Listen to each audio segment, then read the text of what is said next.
we shall deal with Samuel Taylor Coleridge's poem Christabel, and it's a very long poem. And then we are dealing with the first part one of it, where Christabel is found in the woods at night. She is found in the woods praying for her knight, the one who has gone for war, his her betrothed knight. She is praying for him, and then she finds a damsel there, and then who is being abducted by the warriors, and then she takes her to the castle, and then this woman who is a damsel seems to have a spell on her, and then there is a kind of lesbianism is being seen, lesbian kind of a knot is being seen in this first part. How this damsel entrances her in her spell. That is what we see in the first part. It's the middle of night by the castle clock. See, I'll be just reading the stanza and summarizing it as it is a very long one. It's the middle of the night by the castle clock, and the owls have awakened the crowing cock. Choo, with choo. And hark again the crowing cock, how drowsily it crew. Sir Leoline the Baron Rich hath a toothless mastiff bitch from her kennel beneath the rock. She maketh answer to the clock. 4 for the quarters and 12 for the hour. A and A by shine and shower. 16 short howls not over loud. Some says she see my lady shroud. So here it is said that Sir Leoline's dog is barking. It's a toothless dog and it's barking with the time, with the ringing of the clock. Okay, and then it says it's maybe barking because it sees the shroud of its lady, of Christabel.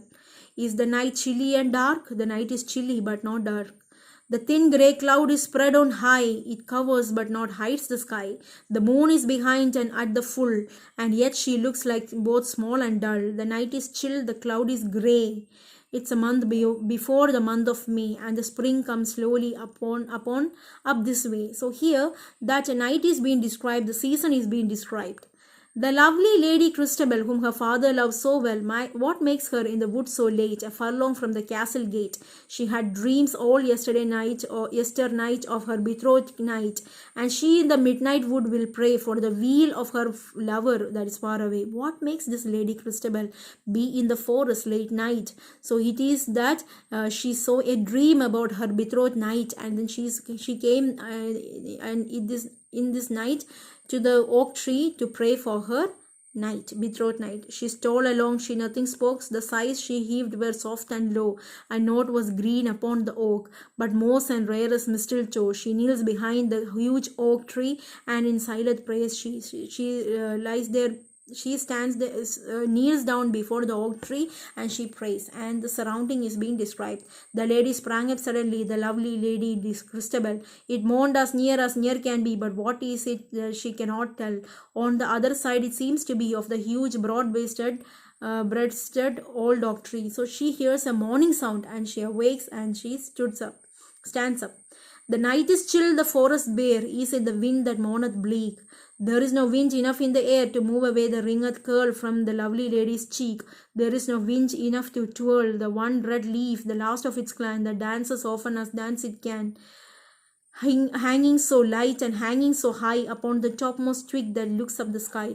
There is not enough wind, so it is not the sound of the wind. Hush, beating heart of Christabel, Jesu Maria, shield her will. She folded her arms beneath her cloak and stole to the other side of the oak. What sees she there? She moves to the other side of the oak tree. She prays to God to give her strength.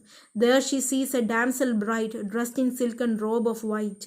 The shadowy in the moonlight shone, the neck that made that white robe wan. Her stately neck and arms were bare, her blue veined feet and sandal wear, and her wildly glittered here and there the gems entangled in her hair. So the damsel is being described. The damsel is Geraldine. So she is being described in the robe of white. And then her neck was very beautiful, her arms were bare, she didn't have a sandal, and then there were gems entangled in her hair. I guess it was frightful there to see a lady so richly clad as she, beautifully exceedingly, such a beautiful lady in this wood. It was very surprising and shocking. Mary, mother, save me now. And what art thou? Christabel asked Geraldine who she is.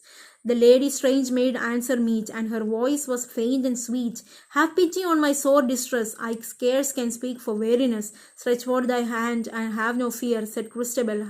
How camest thou here? And the lady, whose voice was faint and sweet, did thus pursue her answer meet. So this lady was too tired enough even to give an answer.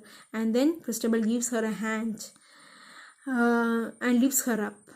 My sire is of noble line, and my name is Geraldine. 5 warriors seized me yestermorn, me, even me, a maid forlorn. They choked my cries with force and fright, and tied me on a palfrey white. The palfrey was as fleet as wind, and they rode furiously behind. They spurred amain, their steeds were white, and once we crossed the shade of night. And sure as heaven shall rescue me, I have no thought what men they be, nor do I know how long it is since one, the tallest of the 5, took me from the palfrey's back, a weary woman scarce alive. Some muttered words his comrade spoke. He placed me underneath this oak. He swore they would return with haste. Whither they went I cannot tell. I thought I heard some minutes past sound of a castle bell. Stretch forth thy hand and help a wretched maid to flee. So she says, I am from a noble line. My name is Geraldine. 5 warriors have abducted me, and I don't know even how long I have been on. They tied me on a horse.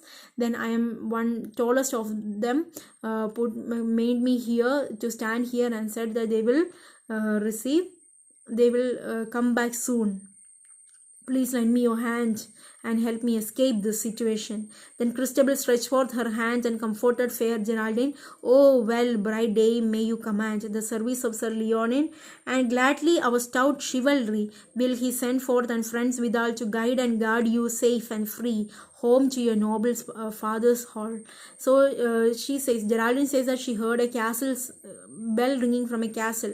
So Christabel says that I will take you to my father's place. My father will surely help you in the morning to reach to your father's place. So says like that and comforts her and takes her to the castle. And what happens when she reaches the castle, we will see in the next video.